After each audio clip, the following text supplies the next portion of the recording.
There's been a document that has been circulated. It also cites issues of misappropriations of funds regarding to the 2010 FIFA LOC. And FIFA has actually received inquiry from members of the media. And subsequent to that, FIFA wrote to us wanting to know about the matter. We then investigated and managed to get hold of the document and study the document. This document, to us, I must say, it's not the first time we're receiving such documents that come from faceless people who never come in the open, no name, you cannot follow up to anybody. And of course, such a document shows to be very malicious and damaging to individual people's reputation and this organization. The contents of this baseless document was given to the Hawks, and I must say they indicated that it's almost a document that lacks substance, and of course it is not worth pursuing. We are saying we are going to put a team that will investigate it because it is not good for the image of the organization. From time to time, when you come to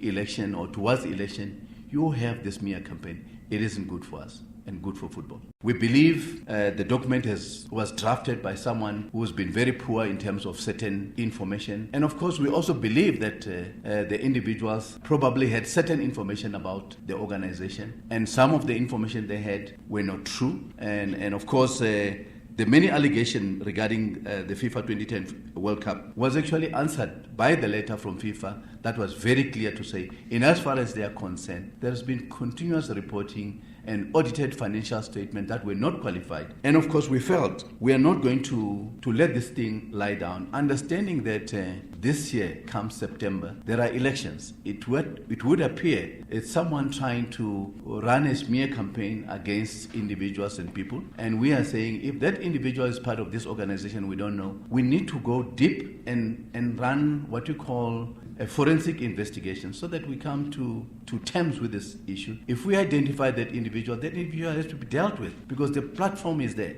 In that allegation and issue of us paying journalists and a certain individual, we need to put it on record that you all know about us recovering the name of Bafana Bafana. We paid an amount of 5 million to a certain individual to just get that name back. But you also know that there were people amongst you who were in the media who claimed to say they started that name. And they felt they also have a right towards that. And we had to settle with them. And that's what happened. It was not an issue of paying individuals.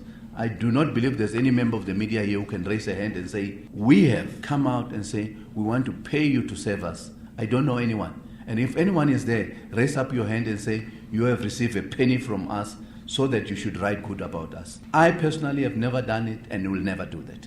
Not much on indicating how divided we are, particularly with the fact that you don't even know who are the people or who is the individual.